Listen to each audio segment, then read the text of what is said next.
C'est-à-dire, vous ne vous mettez pas en accord pour dénoncer ce système-là, mais vous vous mettez en accord pour être en désaccord au service du système, qui vous abrutit, qui vous appauvrit et qui vous pousse en exil. Ça veut dire qu'il y a un problème. Alors, je voudrais donc vous dire que le combat doit changer de cap, doit se lever et vous devez faire attention à tout ce que vous menez au quotidien, à toutes vos actions. Alors, mes chers compatriotes, ce matin, j'invite toutes celles et ceux, comme moi, qui ont eu la grâce de Dieu d'être vivants ce matin et ce jour, de glorifier Dieu et de célébrer la vie. Sans lui, nous ne sommes rien, nous ne serons jamais rien. Appelez-le comme vous voulez, God, Allah, Zambe, Zamba, Zambe, Zamba, Zama, Tatabe, Si, Loba, Job, Allah. Donne-lui le nom que tu veux, mais glorifie-le et célèbre la vie. Mes chers compatriotes, je voudrais partager avec vous quelque chose de sérieux. Dans mon propos de ce matin, vous allez découvrir l'égoïsme, vous allez découvrir l'égocentrisme, vous allez découvrir la méchanceté, vous allez retrouver dans mon propos l'amour dans ce que je vais vous raconter. Vous allez retrouver le crime dans ce que je vais vous raconter. Et tout ça se résume en une seule personne, dans nos comportements. L'autre jour à l'aéroport, rentrant de Los Angeles, je disais à une famille, nous nous sommes rencontrés comme cette famille camerounaise avec laquelle nous avons voyagé ensemble. Je disais aux enfants, et aux parents d'ailleurs, le Cameroun changera quand la majorité ou bien la plupart des Camerounais prendront conscience de ce qu'ils représentent. Ils n'iront plus à l'église ni à la mosquée pour combattre le mal, mais ils iront dans ces lieux sacrés, religieux, pour aller élever Dieu. Mais parce que pour le moment, vous êtes nombreux à aller à l'église, à aller combattre le mal, parce que vous ne savez pas que le mal c'est vous.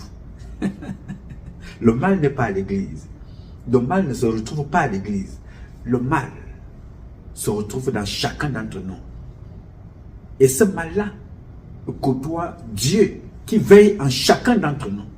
Alors quand tu réussiras dans ta vie à combattre le mal qui vient en toi, à le négliger, à le tuer, à le détruire, tu élèveras qui tu es et tu honoreras Dieu dans sa haute dimension.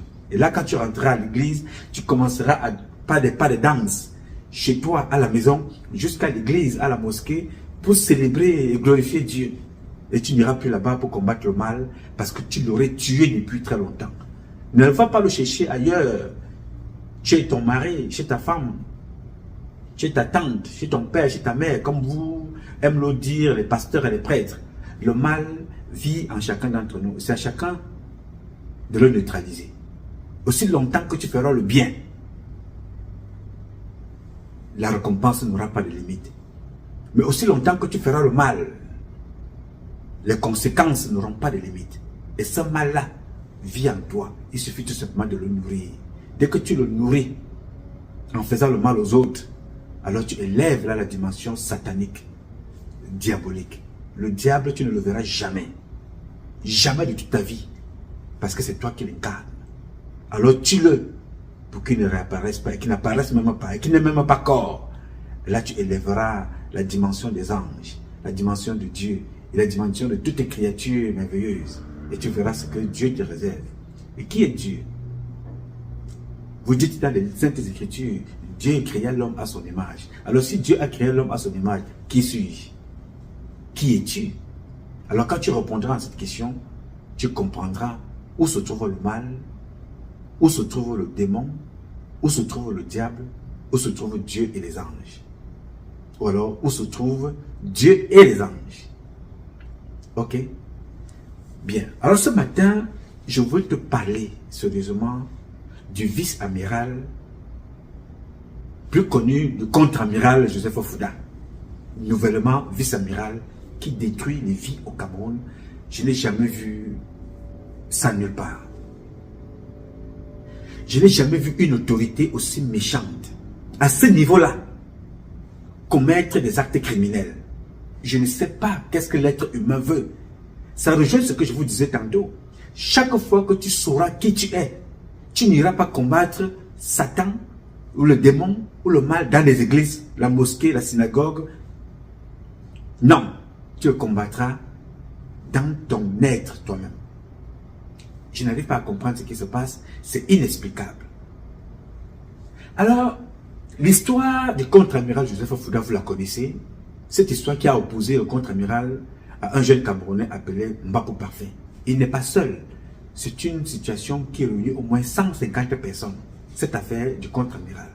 Dont certains ont pris beaucoup de temps pour réussir à comprendre qu'il n'y a pas de faux contre-amiral, il n'y a pas de faux vice-amiral. C'est Joseph Fouda, conseiller spécial du président de la République, qui joue le faux et le contre-amiral, le faux et le vrai contre-amiral, le vrai et le faux vice-amiral, aujourd'hui, pour détruire les vies, escroquer et tuer les gens au Cameroun.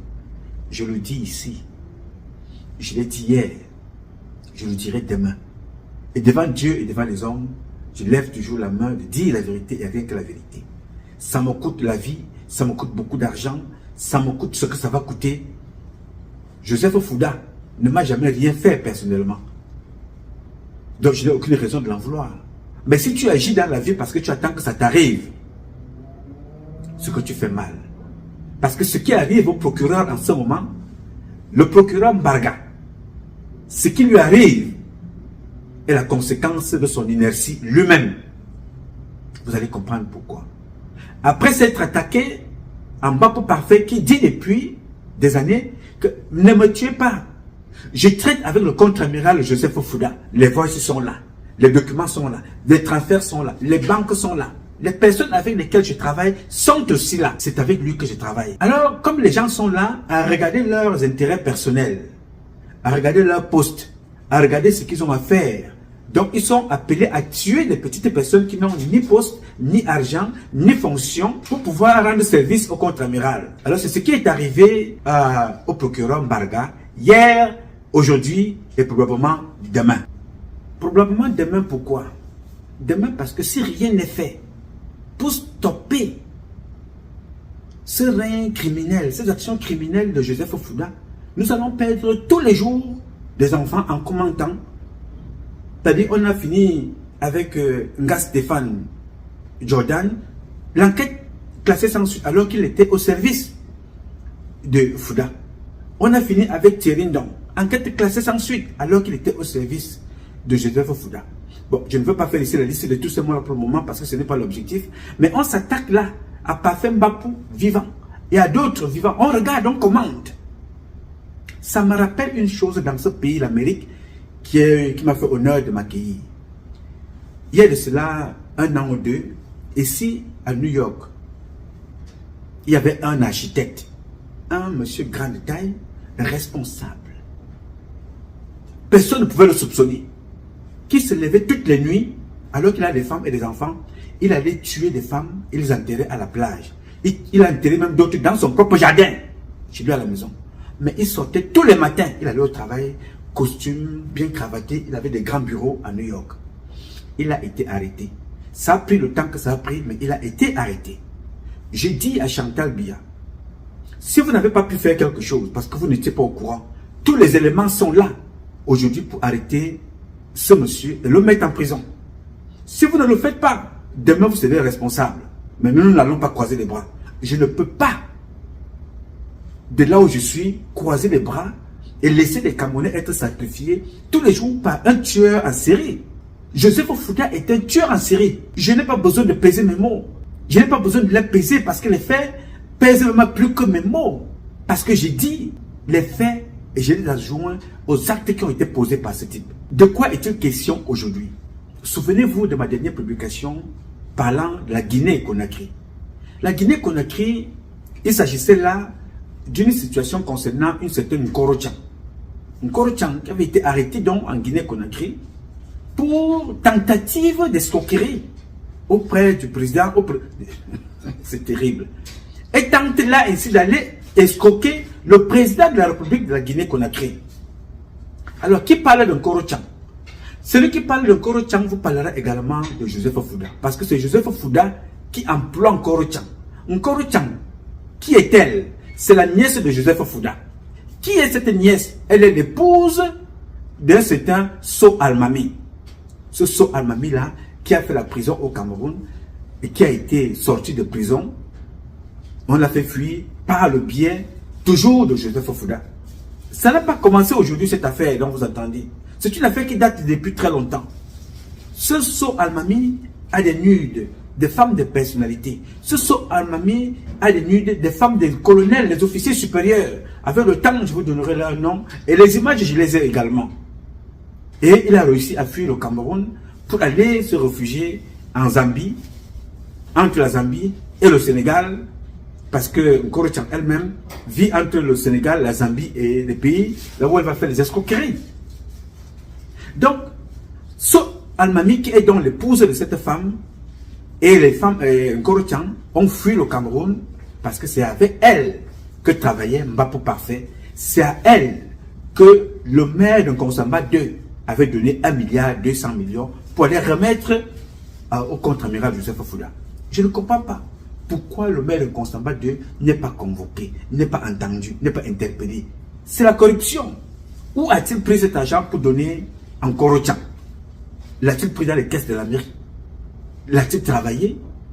Ou quel cas, pour quelle raison donnait-il l'argent à Nkoro Tchang? A-t-il déclaré cet argent au fisc? A-t-il déclaré les impôts? Comment fonctionne cette opération? À partir de là, on peut retrouver tout ce qui est décrié, déclaré par toutes celles de ceux qui sont impliqués dans cette affaire. Bref, revenons sur le cas